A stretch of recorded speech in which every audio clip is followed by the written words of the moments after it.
Dito mga tol, may nakalaban ako sobrang yabang mag-chew mga tol. Talaga namang early game pa lang mga tol. Ayan o, binabastos na talaga ako. Ang lalim niya mag-Kathleen mga tol, pero pinabayaan ko lang siya. Pag may nakalaban kayo mga tol, tapos ganyan ang ginagawa, bay pabayaan mo na lang muna. Lalo na kung panay TP pa sa'yo, hayaan mo lang. Dahil sa late game, siguradong may paglalagyan yan sa'yo. At dahil sa sobrang lalim niya mag-Kathleen mga tol, di nakapagtataka na makauna talaga siya magka-item sa akin. Dito ngayon nabigyan niya ako rito mga tol. Basta tingnan mong gagawin sa akin mga tol, oh. Talagang napakayabang. Dahil na wala pa talaga akong item dito gaano mga tol. Kaya sa puntong to, muli na naman niya ako nabigyan. Putik na yan, may freestyle pa mga tol. At tingnan mo, tipi-tipi pa siya oh. Tapos dito mga tol oh, di ko akalain na talagang papasukin pa pala talaga ako ng loko. Panuorin nyo mga tol, muli na naman akong nabigyan dito. Grabe, napakalaking insulto nun mga tol no. Ala na ala, tad-tad na ako ng tipi oh. Grabe ba, ang lakas mo talaga. Tapos tumira na siya sa base mga tol, di na umalis. Tapos dito mga tol, nung binigyan nila ako ng pagkakataon na makapag-post mga tol, kaya dito isinagad-sagad ko na mga tol. Ito nga'y dalawang turi agad ang nawala sa kanila. Yung mga tol, masyado siyang kampante rito. Agad kong pinatumba ang loko. Ay, ikaw, napakayabang mo ha. Inyo kasi mga tol, nata-challenge talaga ako pag ganitong niyayabangan ako eh. Ito, tikman nyo ang ganti ko. Yabang kayo ha. O sige, ngayon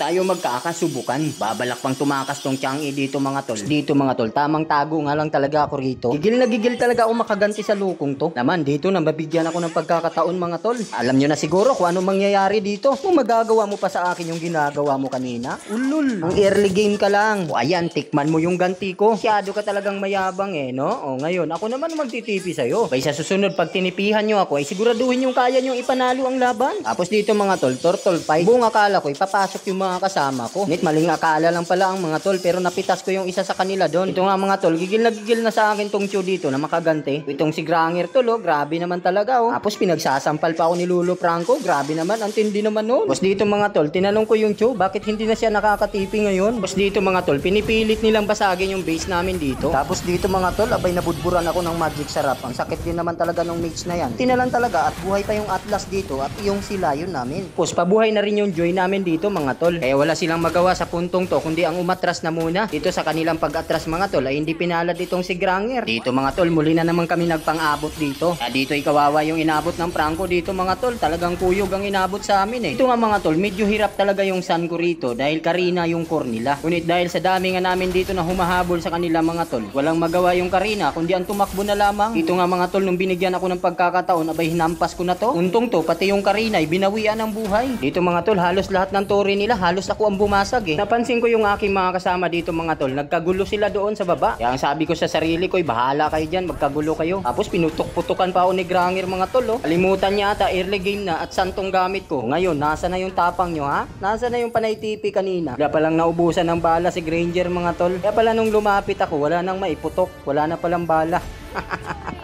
Dahil nga sa panalong kong to mga tol, kaya dito, legend na ulit tayo. Dami rin talaga mga palo sa Epic mga tol pagka nag-in season, grabe naman.